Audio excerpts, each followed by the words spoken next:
Hello dear. Hello hello. चलो अब पढ़ लेते हैं ओबीजी।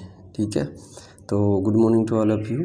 आज संडे है, ठीक है, खाली होंगे तो आज इम्पोर्टेंट टॉपिक आपके एग्ज़ाम के लिए और नर्सिंग के किसी भी एग्ज़ाम बैठ रहे हैं तो उसके लिए वेरी वेरी मोस्ट इम्पॉर्टेंट। ठीक है, तो काफ़ी दिन बाद लगभग एक हफ्ते से ज़्यादा हो गया जो कि ओबीजी का क्लास नहीं पढ़ा, तो आज ओबीजी का क्लास मैं दे रहा हूँ आप लोगों को। और इससे पहले तक मैं दे दिया हूँ प्लासेंटा प्रीविया दिया हूँ, लेकिन अभी एब्रप्टियो प्लासेंटा नहीं दिया हूँ, तो उसको मैं दे दूँगा। ठीक है, फ़िलहाल अभी हम पढ़ लेते हैं हाइपरटेंसिव डिसऑर्डर। क्या? Hypertensive disorder in pregnancy. ठीक है, ड्यूरिंग प्रेगनेंसी, प्रेगनेंसी के दौरान हाइपरटेंशन क्यों होता है, कैसे होता है और उसके साइन सिम्टम क्या हैं और कैसे मैनेज करना होता है और बच्चे पर क्या इफ़ेक्ट पड़ेगा और मदर पे क्या इफ़ेक्ट पड़ेगा।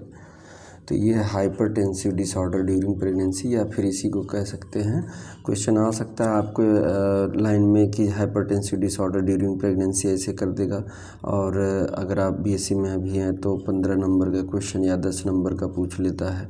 ठीक है, जीएनएम में भी है तो 10 नंबर का क्वेश्चन पूछ लेता है, और उसके बाद एएनएम में है तो भी पूछ लेता है। तो ये तो आपके कोर्स के एग्ज़ाम के लिए है डियर। उसके बाद अगर आप कहीं कंपटीशन में बैठ रहे हैं तो उसके लिए भी, ठीक है, कंपटीशन में भी एग्ज़ाम में बैठ रहे हैं तो उसके लिए भी, तो उसमें लैंग्वेज चाहे ये दे प्रेगनेंसी इंड्यूस्ड हाइपरटेंशन दे, चाहे हाइपरटेंसिव डिसऑर्डर ड्यूरिंग प्रेगनेंसी।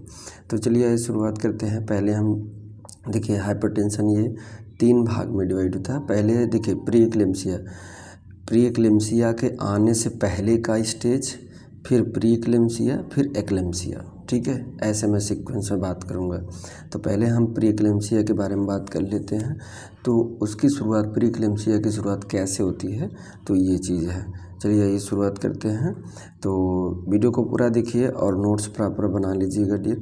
ठीक है, क्योंकि वीडियो पूरा नहीं देखेंगे तो आपको समझ में नहीं आएगा और आधा अधूरा ज्ञान सही नहीं होता है। ठीक है, तो देखिए अगर हम प्रेगनेंसी के दौरान अगर हाइपरटेंशन को क्लासीफाई करें या टाइप बताएं तो एक्लेम्सिया से पहले, एक्लेम्सिया से पहले, ठीक है, एक्लेम्सिया से पहले क्या होता है, तो एक देखिए कहीं ना कहीं इसी से रिलेटेड ये है और इसी से रिलेटेड ये है। ठीक है, पहले क्या हुआ, शुरुआत यही होता है, फिर उसके बाद जब ये सीवियर हो जाता है तो प्री एक्लेम्सियम चेंज हो जाता है। ठीक है, पहले थोड़ा थोड़ा जेस्टेशनल हाइपरटेंशन यानी उसके बीपी जो है कि ऐसे ही थोड़ा सा तो सोचे कि ऐसे ही बढ़ रही है, ऐसे कुछ नहीं। तो जब ये सीवियर हुआ तो ये हो गए प्री एक्लेम्सिया में। ठीक है, प्री एक्लेम्सिया कंडीशन पे भी मैनेजमेंट नहीं हुआ या फिर नहीं ध्यान दिए तो वो किस में आ गया, एक्लेम्सिया के कंडीशन में। ठीक है, तो पहले हम बात कर लेते हैं कि जेस्टेशनल हाइपरटेंशन। जेस्टेशनल हाइपरटेंशन मतलब है डियर की जो है कि नॉर्मली बीपी बढ़ रहा है, नॉर्मली बीपी बढ़ रहा है, लेकिन यूरिन में कोई प्रोटीन वगैरह नहीं मिल रहा है, ना एडमा है। एडमा के मॉर्निंग सिकनेस हो रहा है लेकिन वो तो नॉर्मल है ऐसे माना जाता है। ठीक है, तो उस टाइम कंसीडर करें नहीं ये, लेकिन कहीं ना कहीं gestational hypertension, gestational hypertension pre eclampsia की तरफ ही ले जा रहा है। अगर मैनेज नहीं किया गया तो वो प्री एक्लेम्सिया में चला जाएगा, फिर प्री एक्लेम्सिया में अगर नहीं मैनेज सही से किए तो एक्लेम्सिया में चला जाएगा। तो चलिए हम पहले बताते हैं आपको जेस्टेशनल हाइपरटेंशन। जेस्टेशनल हाइपरटेंशन क्या होता है डियर कि ब्लड प्रेशर स्लाइटली एलिवेटेड, थोड़ा सा, with mild symptom of without proteinuria. ठीक है, मतलब कि थोड़ा थोड़ा जो है कि बीपी बढ़ रहा था लेकिन यूरिन में प्रोटीन की मात्रा नहीं मिल रही थी, यानी प्रोटीनूरिया एब्सेंट था।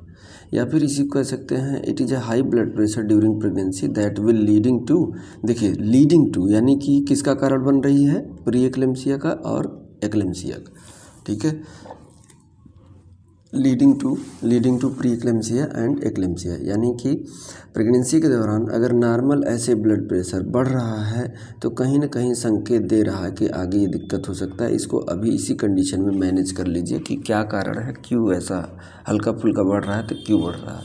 ठीक है, नहीं तो आगे चल के लीड क्या करेगा, लीड किसको करेगा, किसका लीड करेगा, प्री एक्लेम्सिया का। अब इसमें भी प्री एक्लेम्सिया में भी नहीं अगर प्रबंध किया गया, नहीं मैनेजमेंट किया गया तो वो एक्लेम्सिया में चला जाएगा।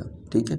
या फिर देखिए डियर, इसी की एक डिफिनीशन कहते हैं, it is defined as development of hypertension during pregnancy या फिर first 24 hour postpartum without other sign of pre eclampsia.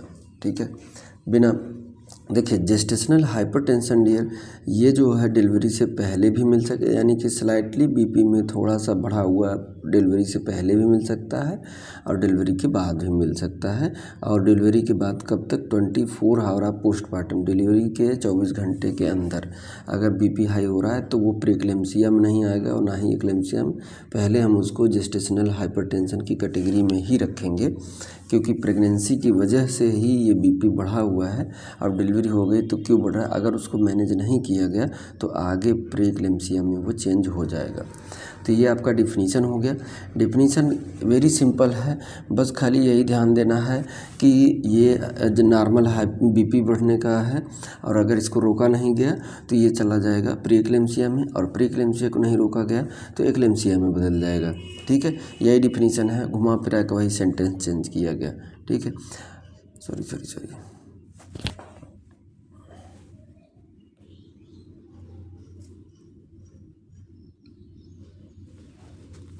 ठीक है, तो डियर इसमें जो है कि डिफिनीशन हो गया। अब उसके बाद देखिए, इस कंडीशन में यानी जेस्टेशनल हाइपरटेंशन हो रहा है तो उसको मैनेज करेंगे ना हम ना, अगर मैनेज नहीं किए तो प्रीक्लेम्सिया, तो आपकी रिस्पॉन्सिबिलिटी क्या होगी कि मॉनिटर ब्लड प्रेशर।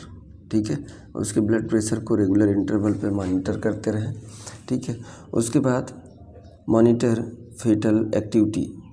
ठीक है, बच्चे का क्या एक्टिविटी है। उसके बाद मदर को पोजीशन प्रोवाइड कराएं, पोजीशन प्रोवाइड करें, कौन सा position, lateral position, to improve oxygenation to the foetus. ठीक है, टू गिव ऑर्डर्ड मेडिकेशन, जो भी प्रिस्क्राइब किया गया हो, डॉक्टर ने बोला हो वो मेडिसिन देना है। ठीक है, उसके बाद monitor intake and output chart, यानी कि कितना वो पी रही है और कितना निकाल रही है, ये सारी चीज़ें। ठीक है, initiate general nursing care, general nursing care मतलब कि वही वाइटल साइन लेना और उसे सपोर्ट देना, साइकोलॉजिकल सपोर्ट देना। अगर उसे पोजीशन में नहीं हो पा रही तो पोजीशन उसको बताइए कि ऐसे लेटो। ठीक है, और उसके बाद जो है कि खाने में उससे बताइए कि डाइट जो खाना जो लो उसमें नमक कम हो। ठीक है, तो ये सारी चीज़ें जनरल नर्सिंग केयर उसके उसमें इन्वॉल्व कर लीजिए। ठीक है, उसके बाद आइए अब डियर देखिए, अगर इसको मैनेज नहीं किया गया तो ये किस में चेंज हो जाएगा, प्री एक्लेम्सिया में। ठीक है, अब ये आइए प्री एक्लेम्सिया क्या होता है इसके बारे में देखते हैं। तो प्री एक्लेम्सिया डियर होता है, it is pregnancy associated hypertension. ये कौन सा हाइपरटेंशन है, प्रेगनेंसी के कारण बीपी बढ़ा हुआ है तो इसे क्या कहेंगे, प्रेगनेंसी हाइपरटेंशन। ठीक है, दूसरा पॉइंट क्या कर रहा है, it is usually occur after 20। देखिए हमने इसको डिफिनीशन को अलग अलग लाए, उसमें बदल दिया डियर ताकि आपको याद रहे। हाइपरटेंशन यानी कि बीपी बढ़ रहा है किसकी वजह से, प्रेगनेंसी की वजह से। कितने दिन अकर, ये कब तक होता है, आफ्टर 20 वीक बाद। ठीक है, 20 वीक प्रेगनेंसी के बाद ऑफ प्रेगनेंसी। ठीक है, अब इसी को देखिए अगला पॉइंट क्या कह रहा है, it is characterised by development of hypertension with oedema. देखिए यहाँ पे बीपी भी बढ़ रहा है, एडिमा भी हो रहा है और प्रोटीन्यूरिया भी मिल सकता है या फिर दोनों एक साथ मिल सकते हैं। ध्यान दीजिएगा डियर, देखिए हाइपरटेंशन प्लस एडिमा हो सकता है। ठीक है, या फिर हाइपरटेंशन प्लस प्रोटीन्यूरिया हो सकता है, प्रोटीन्यूरिया। ठीक है, या फिर हाइपरटेंशन प्लस बोथ, दोनों हो सकते हैं। ठीक है, दोनों हो सकते हैं। तो ये प्रीक्लेम्सिया का कंडीशन है। क्वेश्चन बना सकता है, क्वेश्चन बन सकता है, ए में दे दिया ये और बी में दे दिया ये और सी में ये दे दिया ये और डी में कह दिया ऑल ऑफ दीज। ठीक है, ऑल ऑफ दीज, तो क्या हो जाएगा, ऑल ऑफ दीज। कंडीशन ये भी हो सकता है, ये भी प्रीक्लेम्सिया, ये भी प्रीक्लेम्सिया, ये भी प्रीक्लेम्सिया। ठीक है, अब इसमें अगर जोड़ दिया जाए डियर, चौथे इसमें जोड़ दिया जाए कि हाइपरटेंशन भी है। ठीक है, हाइपरटेंशन भी है प्लस एडिमा भी है। ठीक है, एडिमा भी है प्लस प्रोटीन्यूरिया भी है। ठीक है, प्लस सीजर्स भी आ रहे हैं, तो क्या हो जाएगा, इक्लेम्सिया का केस हो जाएगा।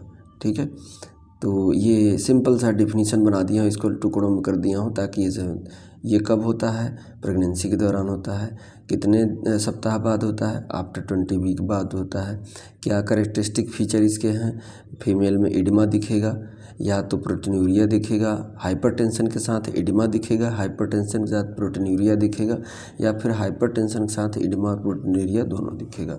ठीक है, तो ये डियर।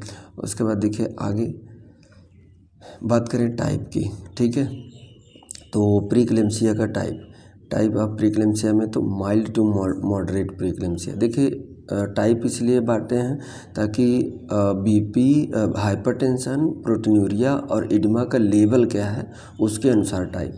तो इसमें देखिए पहला क्या कह रहा है, इन माइल्ड प्रीक्लेम्सिया। देखिए माइल्ड प्रीक्लेम्सिया में क्या होगा, blood pressure is persistently at the above of 140 to 90 mmHg।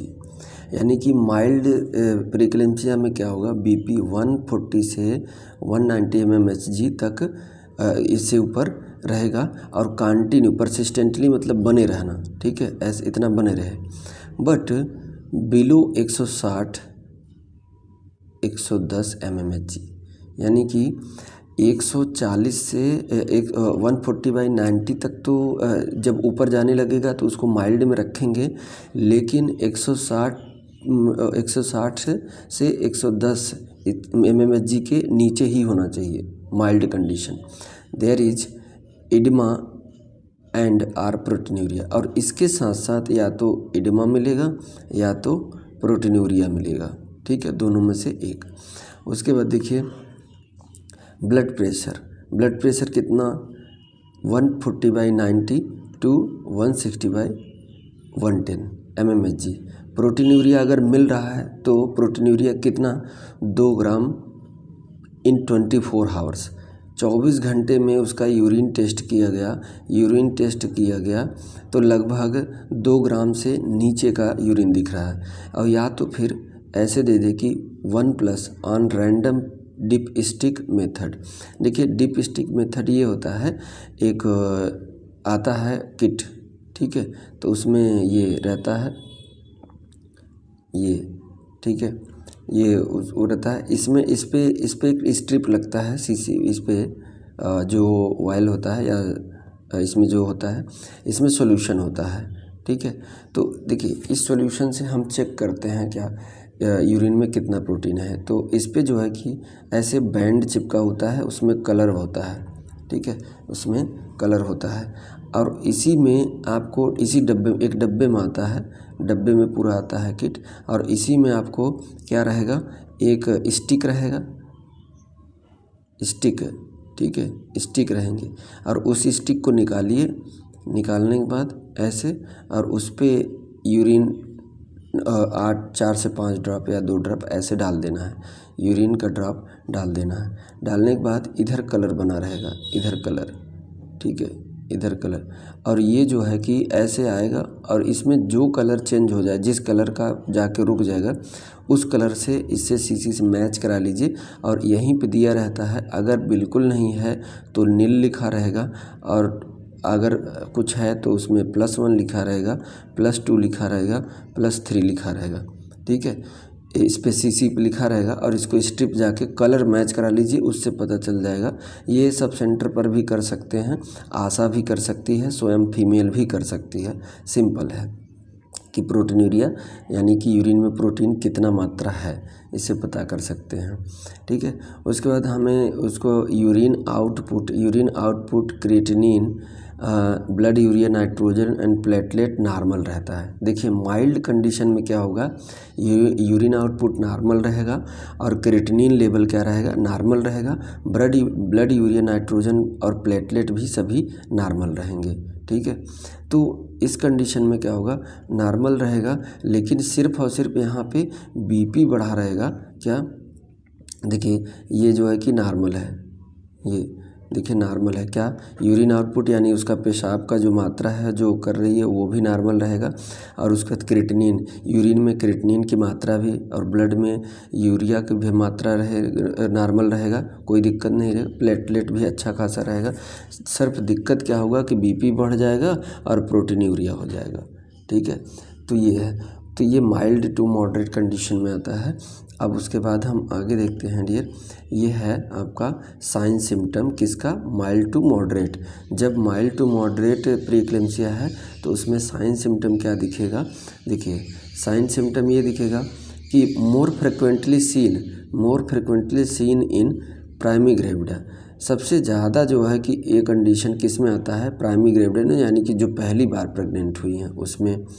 दूसरा है there is a typical triad of sign and symptom, यानी कि 3 जो है कि दिक्कतें दिख सकती हैं। पहला तो यह है कि बीपी बढ़ा रहेगा। दूसरा विजिबल पिटिंग इडमा, क्या हो जाएगा, इडमा हो जाएगा विजिबल। अब कौन सी इडमा, अब देखिए क्वेश्चन पूछता है कि प्रीक्लेम्सिया के कंडीशन में कौन सा इडमा होता है, पिटिंग इडमा की, नॉन इडमा की, या फिर वैसे इडमा होता है, तो पिटिंग इडमा होता है। आप फील एंकल, और कहाँ पे दिखेगा इडमा, एंकल पे, नीचे पाँव में एंकल पे दिखेगा, लेग में दिखेगा, हैंड में दिखेगा, फेस पे दिखेगा, एब्डोमिनल वॉल पे दिखेगा, वुल्वा में दिखेगा, जनरलाइज्ड इडमा भी दिख सकता है। अब उसके बाद प्रोटीन कितना रहेगा, देखिए ट्रायड, टिपिकल ट्रायड का मतलब तीन दिक्कत दिख रहा है साइन सिम्टम। पहला बीपी, दूसरा इडमा, और तीसरा देखिए प्रोटीन में यूरिन की मात्रा कम से कम 3+ में है, सॉलिड ऑन बॉइलिंग, ठीक है। अब इसके यूरिन को लेकर अगर बॉयल करेंगे तो वो सॉलिड हो जाएगा। अब उसके बाद कह रहा है कि सडन वेट गेन होगा, यानी ऐसे में फीमेल का वज़न मतलब कि अचानक बढ़ जाएगा, तो 0.75 kg and above per week, यानी कि एक सप्ताह में लगभग 0.75 kg बढ़ सकता है या इससे ऊपर भी बढ़ सकता है पर सप्ताह। जैसे कि अभी लगभग 40-45 किलो थी, 45 में से 45 तो वो लगभग 45.75 हो जाएगी इस सप्ताह में, फिर अगले सप्ताह में और बढ़ जाएगी, फिर ऐसे हर वीक में बढ़ता चला जाएगा। ये साइन सिम्टम है किसके, माइल्ड टू मॉडरेट प्रीक्लेम्सिया के। उसके बाद देखिए ग्रेव सिम्टम क्या दिखेगा, ग्रेव सिम्टम इंक्लूड, जैसे हेडेक होगा, डिस्टर्ब्ड स्लीप होगा, सही से नींद नहीं आएगा, डिमिनिश्ड यूरिनरी आउटपुट, यानी यूरिन आउटपुट भी डिमिनिश्ड हो जाएगा, एपिगैस्ट्रिक पेन हो सकता है, आई सिम्टम लाइक जैसे ब्लड विजन दिख सकता है, आँखों से ब्लड। तो ये साइन सिम्टम ऑफ प्रीक्लेम्सिया है, इसको अच्छे से पढ़ लीजिएगा और नोट कर लीजिएगा, ठीक है। उसके बाद ये देखते हैं कि नर्सिंग एक्शन, इस दौरान नर्सिंग रिस्पॉन्सिबिलिटी क्या होगी, किसमें, माइल्ड प्रीक्लेम्सिया में। तो आपका गोल क्या होना चाहिए, देखिए 3 दिक्कत है तो उसको 3 तरीके से, यानी कि उसका मेन ठीक करने का या उसको मैनेज करने का आपका मेन गोल क्या होना चाहिए, to provide rest and tranquil environment, यानी कि clean and quiet environment, calm and quiet environment रखिए और रेस्ट उसको दीजिए, फीमेल जो प्रेग्नेंट फीमेल है। मॉनिटर द कंडीशन, और उसके बीपी भी लेते रहिए और उसका यूरिन भी मेजर करते रहिए, वो सब कुछ करते रहिए, यानी कि मॉनिटर करते रहिए उसके कंडीशन को, to prevent worsening by the giving appropriate care, ताकि और गंभीर ना हो पाए, उसको हम पकड़ पाएँ, ठीक है। तीसरा है prolong the pregnancy until the foetus is mature, यानी कि अगर अभी जो है कि इसका आफ्टर 20 वीक मतलब 4 महीने मान लीजिए 4 या 5 महीने की प्रेगनेंसी है, तो इस दौरान हम डिलीवरी करा भी नहीं सकते, तो उसको केयर देके हम क्या करें कि इसको मेच्योर तक ले जाएंगे, ठीक है। यानी 2 महीने 3 महीने तक आगे, और 4-5 महीने के थी ये दिक्कत आ गई, तो इसको कैसा करें कि मैनेज करके मेच्योर, फीटस जब से तक मेच्योर ना हो जाए तब से तक इसकी प्रेगनेंसी ले जाएं मैनेज करके। तो जैसे ही 7वें या 8वें महीने में पहुँचे, 7वें 8वें महीने पहुँचे तो डिलीवरी करा सकते हैं, क्योंकि इस दौरान जो है कि बच्चा विएबल हो जाता है। ठीक है, तो इसके लिए अब तीनों गोल सेट कर लिए कि करना क्या होगा। करना ये होगा उसको रेस्ट देना होगा, काम एंड क्वाइट इन्वायरमेंट में रखना होगा। उसके बाद उसकी कंडीशन और बहुत ज़्यादा गंभीर ना होने पाए उसको मैनेज करना होगा। और तीसरा यह है कि मैनेज ऐसा करिए कि उसको जो है कि उसकी प्रेगनेंसी अगर भी 4-5 महीने की है तो कम से कम 7-8 महीने तक हो जाए, ताकि बच्चा मैच्योर हो जाए तो उसको हम डिलीवरी भी करा सकें। ठीक है, उसके बाद नर्सिंग इंटरवेंशन इसमें क्या करेंगे, प्रोवाइड बेड रेस्ट पोजीशन यानी लेटरल पोजीशन देंगे, मॉनिटर ब्लड प्रेशर, उसका ब्लड प्रेशर और वेट उसका लेते रहेंगे, और न्यूरोलॉजिकल असेसमेंट यानी कि उसके सारे रिफ्लेक्स देखते रहेंगे। ठीक है, उसके बाद मॉनिटर डीप टेंडान रिफ्लेक्स। अब रिफ्लेक्सेस में देखिए डीप टेंडान रिफ्लेक्स देखेंगे। Above observe for presence of hyper reflexia, कहीं ऐसा तो नहीं, क्योंकि प्रोटीन्यूरिया और उसकी वजह से क्या हो जाता है रिफ्लेक्सिया, यानी कि हाथ पाँव में झटके आने लगते हैं और आगे चल के ही सीजर का कारण बन जाता है। ठीक है, या फिर क्लोनस कंडीशन तो नहीं है, because hyper reflexia indicate increase CNS activity, यानी कि उसके सेंट्रल नर्वस की एक्टिविटी, सेंट्रल नर्वस सिस्टम की एक्टिविटी बढ़ रही है, इरिटेट हो रहा है। ठीक है, इरिटेबिलिटी बढ़ रही है। तो यही तो अगर मैनेज नहीं किया गया तो आगे एक्लेम्सियम चेंज हो जाएगा ना। हमने बताया कि उसमें सीजर भी मिल जाता है, तो सीजर आने से पहले का ये कंडीशन है। ठीक है, तो इसको ऑब्जर्व करना होगा। ठीक, कि उसके CNS इरिटेबिलिटी तो नहीं है और उसके जितने भी रिफ्लेक्सेस हैं वो हाइपर कंडीशन में तो नहीं हो गए। ये हो गया।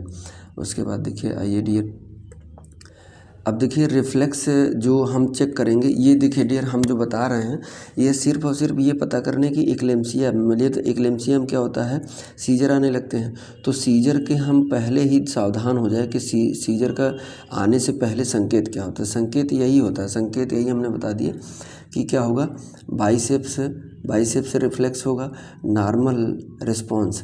देखिए बाइसेप्स रिफ्लेक्स चेक करने के लिए नॉर्मल रिस्पॉन्स फ्लेक्सियन मतलब कि मुड़ रहा है कि नहीं, बाइसेप्स उसके जहाँ है मुड़ रहे हैं हैंड में, आर्म एट एल्बो। ठीक है, यानी कि ये कोहने से हाथ के देखिए बाइसेप्स क्या है, देखिए ये हाथ हो गया, ये तो ये है, यहाँ पे चेक करते हैं उसके। ठीक है, ये बाइसेप्स हो गया उसका, ह्यूमरस ये बाइसेप्स हो गया, और परकशन हैमर से यहाँ चेक करते हैं। ठीक है, यहाँ चेक करते हैं उसका क्या, बाइसेप्स रिफ्लेक्स यहाँ मारते हैं। उसके बाद पटेलर रिफ्लेक्स में पाँव में देखिए ये पटेला हो गया और ये पाँव हो गया,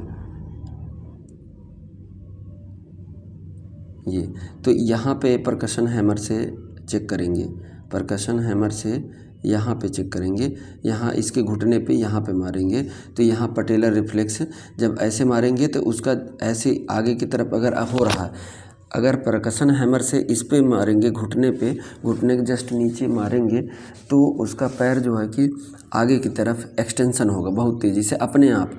अगर ऐसा हो रहा है तो क्या है, पटेलर रिफ्लेक्स है। ठीक है, normal response, extension of leg. ठीक है, देखिए फ्लेक्सियन में क्या, इधर जब जाएगा, फ्लेक्सियन में इधर जाएगा और एक्सटेंशन में इधर बाहर की तरफ, तो नॉर्मल रिस्पॉन्स ये है। अगर आगे की तरफ आ रहा है तो ये क्या है, रिस्पॉन्स नॉर्मल है। ठीक है, ये पटेलर रिफ्लेक्स हो गया। उसके बाद ग्रेडिंग रिफ्लेक्स ग्रेडिंग कैसे देंगे, यानी कि रखेंगे कैटेगरी में कैसे, ग्रेडिंग में तो 0 ग्रेड किसे दे देंगे, जैसे रिफ्लेक्स प्रेजेंट है, बिल्कुल उसका पाँव झटक ही नहीं रही है, कुछ भी नहीं कर रहे हैं, रिफ्लेक्स एब्सेंट है तो ग्रेड 0। ठीक है, और इसके बाद reflex present but hypo active, बहुत थोड़ा सा प्रेजेंट है, बहुत थोड़ा सा, तो उसको +1 में रखेंगे, ग्रेड +2 में रखेंगे। देखिए क्वेश्चन पूछता है कि नॉर्मल रिफ्लेक्स एक्शन कितने ग्रेड में आता है, तो ग्रेड 2 में आता है। ग्रेड 3 हो गया तो हाइपर एक्टिव रिफ्लेक्स। ग्रेड 4 में कहेंगे तो hyper active reflex with GLONASS. देखिए धीरे धीरे ये तो देखिए नॉर्मल से पहले का कंडीशन क्या है, वो सीजर का कंडीशन नहीं है, ये तो ये कंडीशन है कि बिल्कुल वो अनकॉन्शियस है, ये हाथ पाँव काम कर ही नहीं रहा है, तो ये कंडीशन है। लेकिन अगर नॉर्मल से ऊपर आ रहा है तो ये सीजर की तरफ जा रहा है, यानी बहुत ज़्यादा एक्टिव CNS इरिटेट हो रहा है। ठीक है, तो ध्यान देने वाला है कि हाइपर रिफ्लेक्सिया तो नहीं है, बाइसेप्स और उसके पटेलर रिफ्लेक्स कहीं ज़्यादा तो नहीं टॉनिसिटी बढ़ तो नहीं रही है, मसल स्टोन बढ़ तो नहीं रहे हैं। अब उसके बाद क्या करना होगा, monitor intake output chart, urine output उसका मॉनिटर करना होगा और मॉनिटर करना होगा ग्रेटर देन 30 ml पर हावर ही होना चाहिए, ठीक है। अगर 30 ml पर हावर से कम है, ठीक है, तो दिक्कत है। और अगर 30 ml पर हावर इंडिकेट क्या करता है, एडिक्वेट रीनल फंक्शन। अगर 30 ml से ज़्यादा है तो किडनी उसकी काम कर रही है अच्छे से, कोई दिक्कत नहीं। अगर 30 ml से कम है तो उसके रीनल फंक्शनिंग भी डिस्टर्ब हो चुका है। To give adequate IV fluid, उसको पर्याप्त IV फ्लूइड दें और मेडिसिन जैसा ऑर्डर किया गया होगा। कीप एन एंटीडोट, ठीक है, keep an antidote calcium gluconate for magnesium toxicity at bed side, यानी उसके बेड साइड पे क्या क्या रखना होगा, एंटीडोट। और एंटीडोट कैल्शियम ग्लूकोनेट किसका एंटीडोट होता है, मैग्नीशियम सल्फेट इंजेक्शन देने से मैग्नीशियम की मात्रा अगर बढ़ जाए, ब्लड में उसकी मात्रा बढ़ जाए तो टॉक्सिसिटी हो जाएगी, ठीक करने के बजाय और नुकसान हो जाए, तो उस दौरान जो है उसको एंटीडोट के रूप में कैल्शियम ग्लूकोनेट दिया जाता है, ठीक है। तो ये मैनेजमेंट है आपका नर्सिंग। उसके बाद डियर आगे भी है, देखिए इसको मैनेज करने का, देखिए क्या कर सकते हैं, रेगुलर एंटीनेटल चेकअप करवाते रहिए महिला को, ठीक है। Pre-eclampsia at the earliest, pre-eclampsia आने से पहले अर्लीस्ट में, इसीलिए तो विजिट करने के लिए बोला जाता है एंटीनेटल में कि कोई दिक्कत हो तो पकड़ लिया जाए। All the necessary equipment like, जैसे कि आप ये इस फीमेल को चेक करने के लिए या फिर इक्विपमेंट रखना होगा, क्या, एयरवे इक्विपमेंट फॉर कैथेटराइजेशन, यानी कि कैनुला हो गया, यूरिनरी कैथेटर हो गया वो, administer of oxygen, suction apparatus भी रखें, क्योंकि झटके जब आने लगते हैं तो झाग भी निकलता है, तो इस वजह से उसके ट्रैकिया को क्लीन करना होता है, तो अपरेटस भी रखते हैं, suction. Emergency medicine should be readily available होना चाहिए।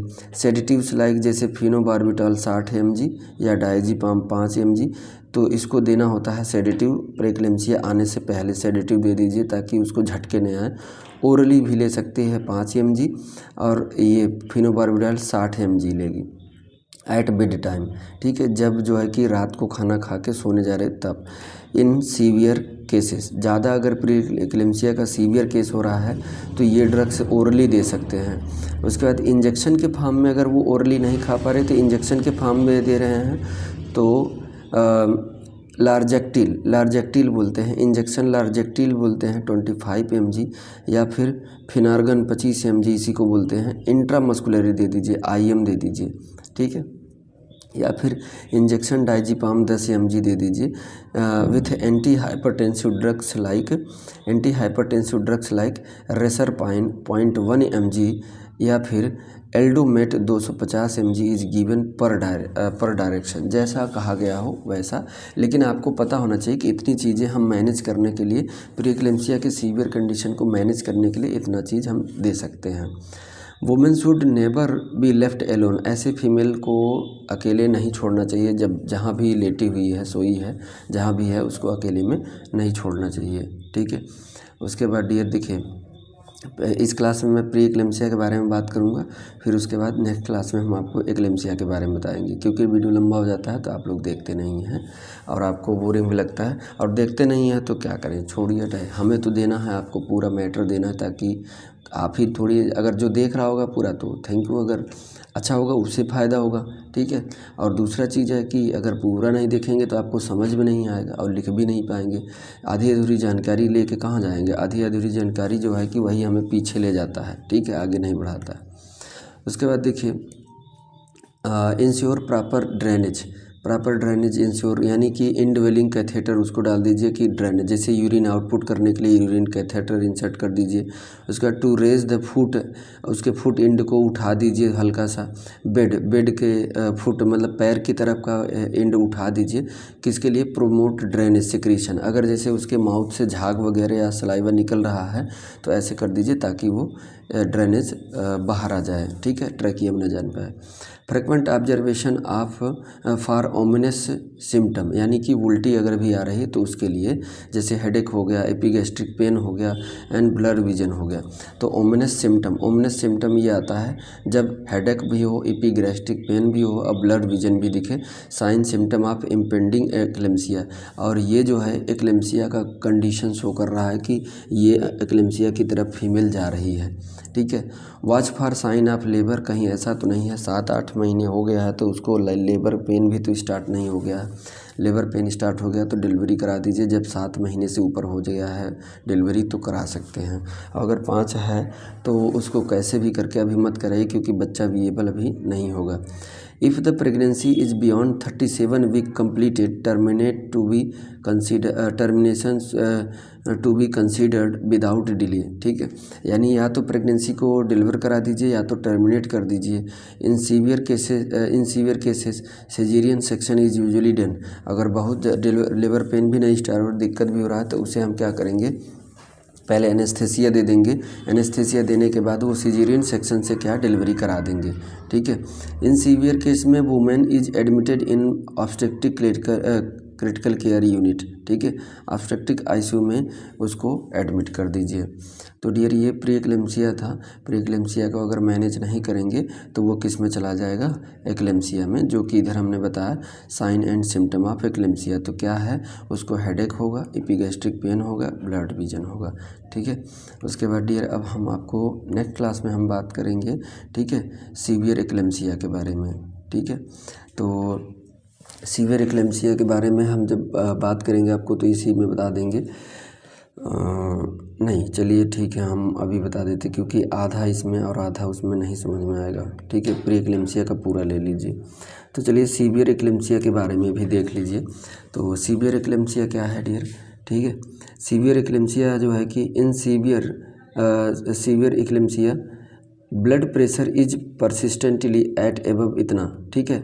उसमें क्या था, माइल्ड टू मॉडरेट में कितना था 140 to 90 mmHg, ठीक है। इससे ऊपर गया था हाइपरटेंशन, और लेकिन वहाँ पे कहा गया था कि 160/110 से नीचे ही रहेगा। लेकिन सीवियर प्री एक्लेम्सिया में ऊपर चला गया, 160/110 से ऊपर चला गया। ये कंडीशन जो है, ये कंडीशन किस में रखा था, एक सेकेंड गला साफ कर लें। तो देखिए 140/90 माइल्ड टू मॉडरेट में क्या था, माइल्ड टू मॉडरेट में क्या था कि 140/90 से एबव था, लेकिन 160/110 से नीचे था। अब उसके बाद 160/110 से ऊपर अगर जाने लगेगा तो क्या आ जाएगा, सीवियर प्री एक्लेम्सिया में आ जाएगा, ठीक है। सीवियर प्री एक्लेम्सिया में आ जाएगा, खास बात। और उसके साथ साथ देखिए ब्लड प्रेशर कितना हो जाएगा, देखिए ब्लड प्रेशर देखिए 160/10 से ऊपर, ठीक है। दूसरा है प्रोटीनूरिया, उसमें +3 था, ट्रेस अमाउंट उसमें 5 से ऊपर, यानी कि +3 ऑन डिपिस्टिक मेथड, ठीक है। उसको चेक करने पे अगर ब्लड टेस्ट कर रहे हैं तो 5 ग्राम इन 24 आवर यूरिन में, ठीक है। उसके बाद creatinine, blood urea nitrogen, liver enzyme इसमें एलिवेटेड हो जाएगा, उसमें क्या था, नॉर्मल था। प्लेटलेट क्या हो जाएगा, उसमें नॉर्मल था, यहाँ पे क्या हो जाएगा, डिक्रीज हो जाएगा, ठीक है। Irritability, epigastric pain, persistent headache ये बना रहेगा, उसमें में भी हो सकता था। और जब यही बना रहा तभी तो आ गया सीवियर प्री एक्लेम्सिया। एडिमा और यूरिन आउटपुट ओलिगोयूरिया, यानी कि उसमें हमने कहा था कि यूरिन अगर 30 ml से ज़्यादा आ रहा है तो नॉर्मल कंडीशन है, और अगर 30 ml से कम आ रहा है, ठीक है, कम आ रहा है तो ये कंडीशन एबनॉर्मल है। तो यहाँ पे देखिए एक दिन में कितना कर रही है, 400 ml से कम कर रही है, ये पर हावर है कंडीशन 30 ml का। अब पूरे दिन में उसको 400, तो बताइए 24 घंटे में अगर हम 30 ml के बराबर थे, 24 कितना हो जाएगा, उसमें बहुत ज़्यादा जाएगा, लगभग हाँ 3 चौके 12, 3 दूना 6, 6 1 7, ठीक है। तो लगभग 62, ठीक है, 24 घंटे में 62 यानी कि 620 ml 620 ml 24 घंटे में, यानी इतना यूरिन पास आउट होना चाहिए। अगर नॉर्मल कंडीशन हो रहा है 30 ml पर हावर हो रहा है तो, और अगर 30 ml से कम हो रहा है तो मान लीजिए अगर 400 कह रहा है तो 20 ml मान लीजिए, ठीक है, 20 ml पर हावर।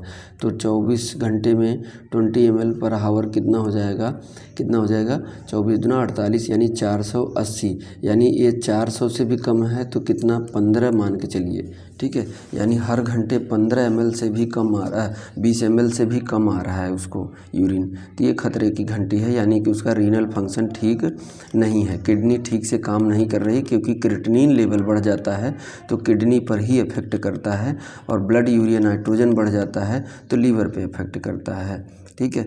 उसके बाद विजुअल डिस्टर्बेंस होगा, यानी ब्लड विजन दिखेगा उसको, पल्मोनरी एडिमा होगा, हार्ट फेल भी हो सकता है, मे भी प्रेजेंट हो सकता है।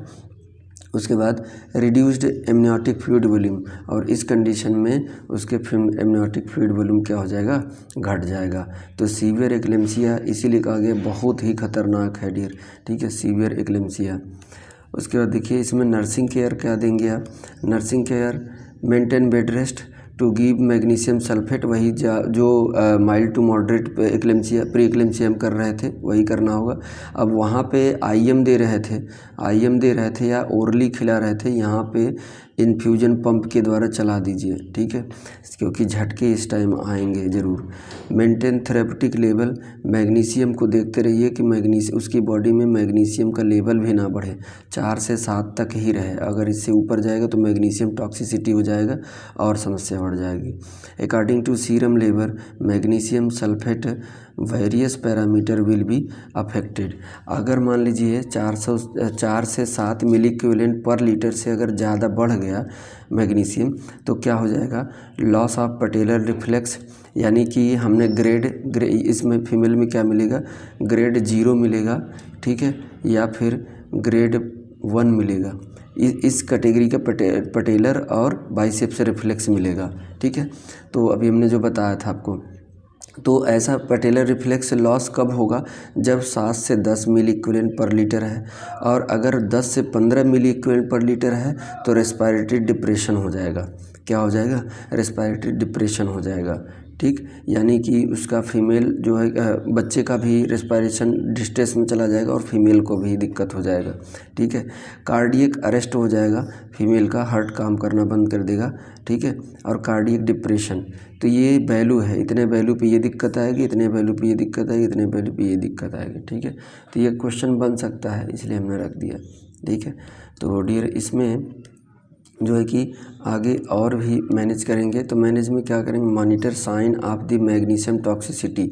जैसे अब मान लीजिए आपके पास अगर हॉस्पिटल में है तो ब्लड टेस्ट कर लिए तो आपको पता चल गया कि मैग्नीशियम का लेवल कितना है, ठीक है, 7 से 10 है या 10 से 15 है या कितना भी है, ठीक है, तो ये पता चल गया। लेकिन अगर मान लीजिए CSC PSC पे हैं आप, अगर ब्लड टेस्ट की व्यवस्था नहीं अवेलेबल है, फिर भी पता करना चाहते हैं कि प्री एक्लेम्सिया सीवियर है या माइल्ड टू मॉडरेट है या मैग्नीशियम की टॉक्सिसिटी हो गई है कि नहीं, तो सीधा दिखेगा आपको, फीमेल को फ्लशिंग और स्वेटिंग बहुत होगा, हाइपरटेंशन होगा, ठीक है, डिक्रीज डीप टेंडन रिफ्लेक्स, यानी कि early sign symptom of magnesium toxicity. ध्यान दीजिए क्वेश्चन इस पे पूछता है कि अर्ली मैग्नीशियम टॉक्सिसिटी का क्या साइन सिम्टम होता है, तो डीप टेंडन रिफ्लेक्स होगा, कैसा, डिप्रेस्ड होगा, सेंट्रल नर्वस सिस्टम डिप्रेस्ड हो जाएगा, यानी कि रेस्पिरेटरी में दिक्कत भी आ जाएगा, रेस्पिरेटरी एंड कार्डियक डिप्रेशन हो जाएगा, हार्ट अटैक हो जाएगा। To give ordered medication prepare for induction of labour, ठीक है। अगर मैग्नीशियम की टॉक्सिसिटी बढ़ गई तो अभी हमने बताया कि इसके बदले में कैल्शियम ग्लूकोनेट देते हैं, ठीक है, कैल्शियम ग्लूकोनेट का इंजेक्शन देते हैं, इसका एंटीडोट होता है, ठीक है डियर। तो ये आपका सीवियर प्री एक्लेम्सिया था डियर। अब हम आपको नेक्स्ट क्लास में आप बात करेंगे एक्लेम्सिया का, ठीक है। तब तक मस्त रहिए, खुश रहिए, बैठे मत रहिए, पढ़ाई कीजिए, समय है नहीं अब, ठीक है। बाकी अभी जिनका 8 तारीख को पेपर है, ठीक है, एक बार इसको ज़रूर देख लें, ठीक है, बहुत ही इम्पोर्टेंट है क्वेश्चन, ये आने वाला है, ठीक है। Thank you so much dear. अब मिलते हैं नेक्स्ट वीडियो में, तब तक have a nice day, good day. Thank you so much.